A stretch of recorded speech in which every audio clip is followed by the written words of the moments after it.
Hey everybody, welcome back to my channel. Today I have my December favorites.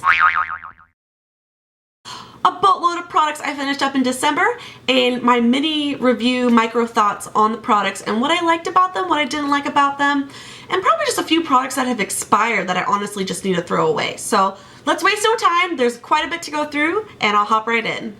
The first product I am tossing is this Hard Candy Glamouflage Concealer.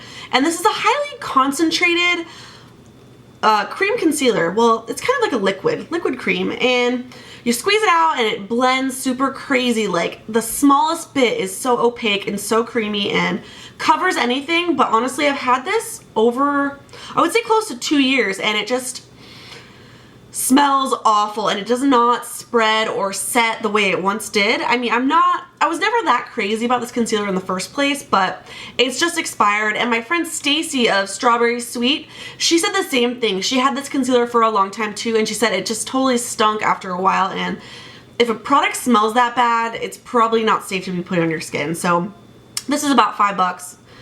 Just gonna toss it. The next product that I'm tossing that's kind of out, but it's also really old, is this Urban Decay Primer Potion. I got this with my Naked One palette ages ago, and I think the consistency of this just got really oily and kind of separated after a while. And while I like this product, it's not my all-time favorite. I liked it back in the day before I tried MAC Painterly Paint Pot, but this is okay. I mean, not a bad product, but it sat too long, kind of separated, and it was way too slippery and emollient to use, so I'm tossing this guy, but he was 90% used anyways.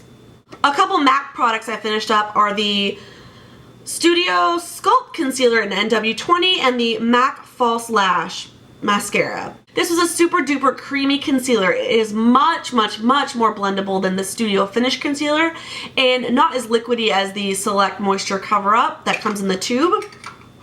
You know, this is a nice concealer, but I feel like it never set, so you really had to top it with a powder for it to stay put, or else it would just smear all over your clothes and just never dry. So, you know, it's nice, but I don't think I'd go out of my way to buy it. I got this on super duper clearance at the CCO, so I'd consider buying it again, but not my holy grail concealer.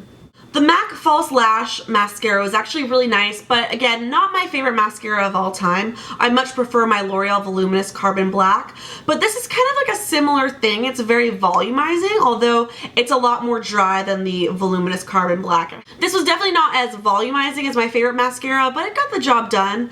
If I wanted something more dramatic, you know, this would take 3 or so coats to get there, whereas my other mascara that I go to, you know, you can do it in 2 and get something really nice. So, you know, not a bad mascara. It's definitely made my favorites in the past, but again, I wouldn't go out of my way to buy it, but it's not a bad mascara. Another mascara I finished up is the CoverGirl Lash Blast Volume, and this mascara just feels like, it smells like chemically peanut butter. I don't know, does anybody else smell that when they smell this? It's got this fat, chubby wand. It's really good, I guess, at separating your lashes and giving a nice separated and thick effect. I don't think it really gave me that much volume despite being called a volume mascara. So, you know, if I was in a pinch and this was the only thing available, I would buy it, but there's just too many great options out there. Not really into that one. I know it's sacrilege. Everybody on YouTube loves that mascara, it seems. So I finished up this Dream Lumi Touch Concealer in the shade Radiant. I would use this for under my eye to brighten the purpley blue tones I get from my dark circles. While I like this concealer, you know, I would consider buying it again, of course. I've gone through many tubes of this. It has a really strong alcohol scent, so sometimes when I put it on my skin, it can kind of burn my eyes. So that's kind of one big con, but on the other hand, you know, I'd maybe try the MAC Radiant Rose pen that they have. I think the YSL one's probably a little too expensive for me right now, but yeah, I mean, this is okay, but again, really strong alcohol scent, so yeah. I finished up my NYC Smooth Skin Bronzing Face Powder in Sunny. This is a great bronzer. It costs about $3. I will totally buy this again in the future, although I have some other bronzers I'm trying to work through, and I'll come back to this in due time. I'm not wearing too much bronzer though right now in the winter, but we'll be back. Don't worry. And then I finished up a Vaseline Lip Therapy in Cocoa Butter. I love this lip balm. I use it at nighttime only just because it's really thick. It's essentially Vaseline that smells like cocoa butter, so it really moisturizes your lips. I'm kind of bummed, you know, I got hooked on a product that's not natural at all, but It's so cheap, and I think it's good to have on hand for those nights that your lips just can't be healed with anything else. This is a good product. It's really affordable, and you can find it at your drugstore. So for the bathroom, tons of stuff here. The first thing I finished up are these Yes to Tomatoes facial towelettes, and these are supposed to be blemish clearing for acne prone skin. I love using these after I wipe off my makeup with jojoba oil. I will go in with this to remove the excess oil and makeup residue, and then I'll go in and wash my face. Now, for some people, I realize that's a little bit excessive, but I love it. It's my routine, and you know, it's totally paraben free. There aren't any harsh chemicals in my routine, and I'm really liking this. So I like these wipes as well. Say if you're going camping and you need a wipe that's not just for makeup. It has some extra ingredients in it that are going to really cleanse and condition your skin. So for that purpose, I really like these wipes, and I will buy them again. I finished up some contact lens solution that I finish every month. I also finished up a Dove dry shampoo. This is the Refresh Care, and I bought this because, you know, I remember liking it. It's my alternative to Batiste when I don't, you know, have time to go to Ulta or make an order online. I just picked this up at Target.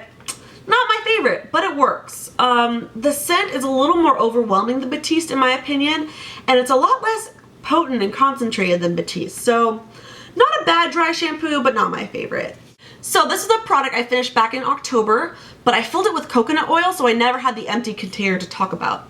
But this is the L'Oreal Total Repair 5 Damage Erasing Balm, and I heard rave reviews about this on YouTube, it being a great deep conditioner that's supposed to really make your hair soft and silky. And while it did that, I just really knew that it was coating my hair in silicones and wax just to make it feel really soft, but it wasn't really nourishing my hair. So, you know, for $5, what can you really expect? So yeah, I don't think this is worth the hype, and I would not buy it again. I finished up my Up and Up shave gel with soy. I use this every month. It's my favorite shave gel. It's way better than Skin to Mit, and you can find it at Target.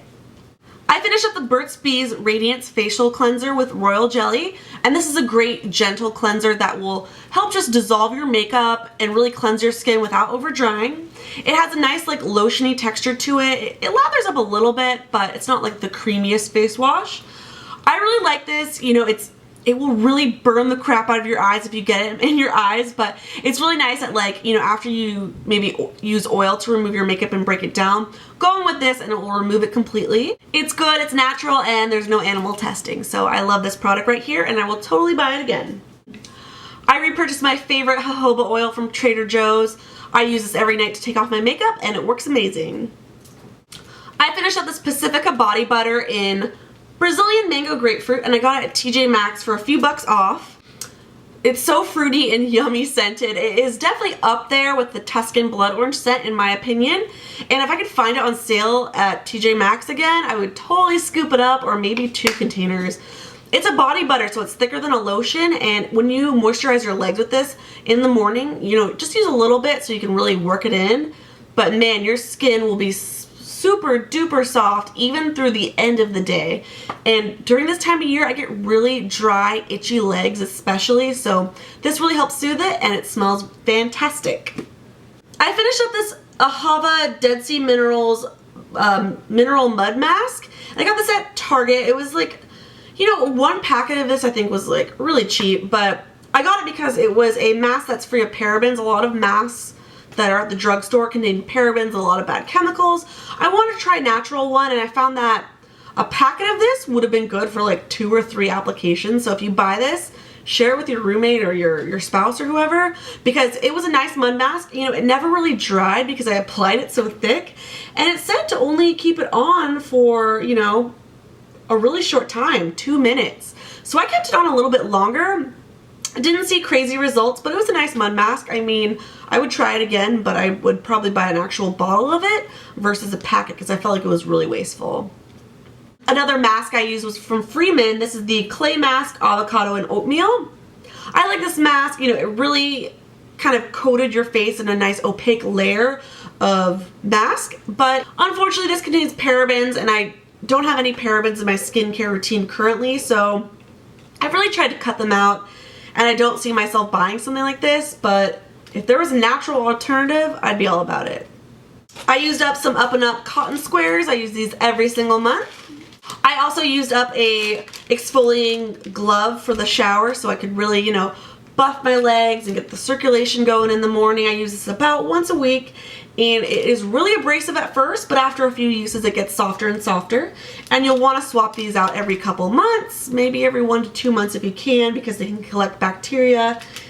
And yeah, this is a good one. And the last two products are hand creams I finished up. This one is by Trader Joe's. It's the Shea Butter hand cream, and this is by Caudalie.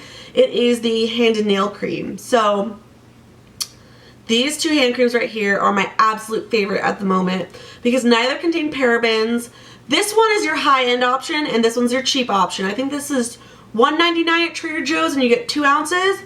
This one is $15 at Sephora and you get 2.5 ounces. So this is my luxury one. This is my everyday one. I really want to get like 3 or 4 of these at Trader Joe's and get one at my nightstand, one at my vanity, one at my office, and one for my handbag, and maybe have like an extra one of these at home that I can treat myself to. This one smells amazing. This one doesn't really have a scent, so it really depends what you're looking for. I would highly recommend both of these hand creams if you're looking for something new that's on the more natural side that won't leave a greasy film or residue on your hands. So that's about it for my empties, guys. I hope you guys liked it. Please leave me a comment if you have any questions about these products and maybe your favorite product you finished up in December. Don't forget, I'll have a blog post accompanying this video on chelseapearl.com. Go check that out for more stuff, outfit of the days, reviews, events, giveaways. I do a lot more on my blog than on my YouTube channel. So yeah, don't forget to check out my blog, and thanks again for watching. I'll see you next time in my next video. Bye!